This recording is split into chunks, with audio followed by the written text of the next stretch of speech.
muhifadhi. Tunaingia kwa Umar ibn al-Khattab ambaye ndiye rawi wetu aliyekia. Kama tulivyosema, hadithi yetu ina marawi 6. Umar ibn al-Khattab ndio rawi wetu wa 6. Wa kwanza ni Al-Humaydi, wa pili Sufyan, wa tatu ni Yahya, wa nne ni Muhammad, wa tano ni Anqama, wa sita ni Umar ibn al-Khattab. Umar ibn al-Khattab ni maarufu, barakallahu fikum.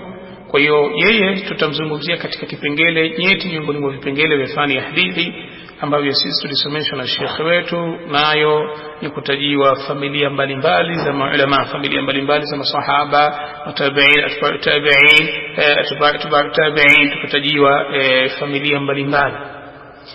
Huyu ni mtoto, huyu ni mjukuu, anatoka katika kabila, huyu hivi, huyu hivi. Kwa hiyo mimi nitakuja tu na sura za mifano ya wazi wazi ambao ndio ilmu ya Sheikh wetu sisi, akimzungumzia Umar pamoja na familia yake. Kwa hiyo barakallahu fikum. Sasa tunaingia katika kipengele hichi ambacho ni kipengele muhimu sana katika kuelewa marwatu wa hadithi, na insha Allah bi'auni Allah tabaraka wa taala kutakuwa kuna darasa khasa maalum ya kusoma familia za ahlul ilmi, marwatu wale ambao kutoka kwao ndio kuna familia. Yaani unamkuta mtu baba, mtoto, mjukuu, kitu kama hicho. Tunaanza na Umar ibn al-Khattab leo kama mfano wa kusoma familia za watu wa hadithi, tukiwa tupo katika sanadi ya kwanza ndani ya Sahih al-Bukhari. Barakallahu fikum. Umar ibn al-Khattab ibn Nufayl. Umar ibn al-Khattab ibn Nufayl ibn Abd al-Uzza, huyu ni al-Qurashi. Tumeelewana vizuri, ni al-Qurashi al-Adawi.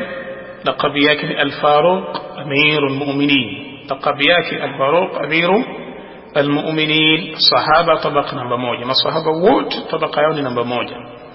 Vile vile Alqama tulimpita tukusema Alqama ni mtu wa Madina na Umar ni mtu wa Madina. Kwa hiyo ina maana riwaya yetu au sanadi yetu itakuwa ina Umar wa Madina, Alqama wa Madina, Muhammad wa Madina, Yahya ibn Sa'id al-Ansari wa Madina, Sufyan Makkah, Al-Humaydi vile vile ni mtu wa Makkah.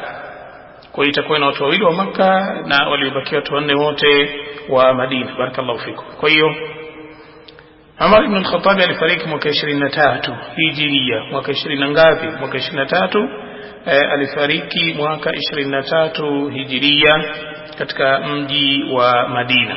Barakallahu fikum. Kwa hiyo hapa tutakuwa sisi tumeshaelezea kitu kuhusiana na Umar. Umar hadithi zake zimetajwa ndani ya Sahih Bukhari, Muslim, Abi Daud au Abu Daud, Tirmidhi, An-Nasa'i pamoja na Ibn Majah wametaja hadithi za Umar. Tunakuja kwa sababu tulisema tutaelezea familia ya Umar. Mtu wa pili ambaye anahusiana